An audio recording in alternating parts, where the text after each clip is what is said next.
I look back, and the last 10 years of my career, I've been really involved in Moonshots, delivering 3 years worth of work in 12, 15 months, etc. And that was always is what I became known for. And we did that by being a semi-external team, building a SWAT unit, etc. I had a lunch recently with someone who I've worked with maybe half a dozen times on those types of projects. And we looked back at the things we'd done together. And the average one was we were doing 3 to 4 years worth of work in 1 to 1.5 years. Today, we would be sizing those as 3 to 6 month builds end to end. That soup to nuts piece that you talk about as well. That changes a lot because it changes risk appetite. It changes how you think about fixing things versus chucking it all in the trash and starting again. And it also changes how you monetize the ecosystem around this. The venture builders, the creators, the people who are able to do this have a very different line of work today than it did 3 years ago, even 2 years, 1 year ago. So I think that's really interesting, and where clients end up feeling quite stuck in the we know we have lots of tech debt, we know we have to fix a bunch of things, we know a lot of our processes are broken.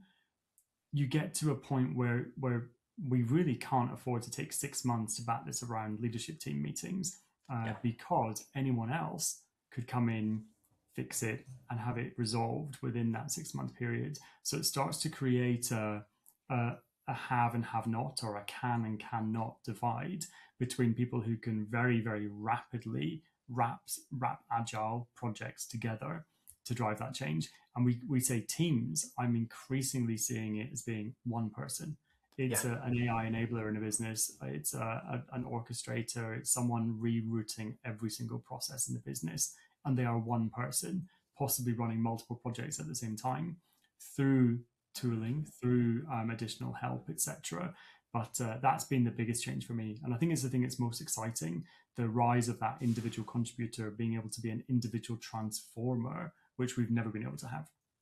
Yeah, it's a very exciting time. And Craig, one of the follow-on questions I had to that, which I'd love to learn about, because this is an idea of mine. It's not a leading question. I don't actually know the answer to this, but it, historically, and gosh, I say that term, but I just mean, more than a year ago, the concept is what really mattered in moonshots, and how you're going to commercialize this concept. What defense? What's your natural value prop? What is that long term piece of tech that makes this possible?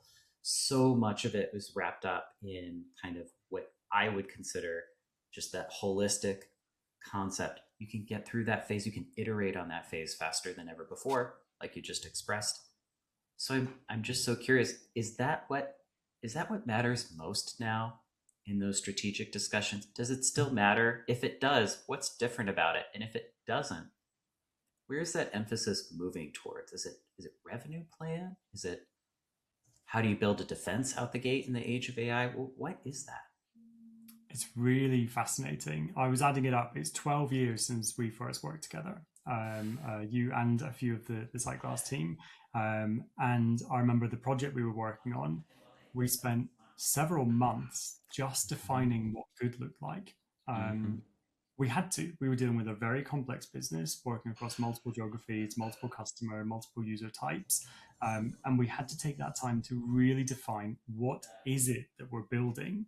And today, there's no way that would be 20 people in a consultancy, 20 people inside the business on my side, um, thinking about that for so long.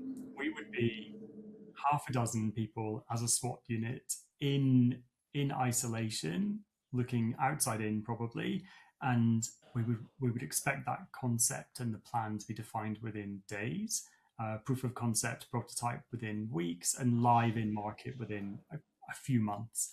Mm-hmm. And that transformation that ended up taking 3, 4, 5 years would just never take that long now. So it begs the question of what do you do with that? Does it mean you aim bigger? Does it mean you do multiple things? Does it mean that you spread yourself a little bit more thinly?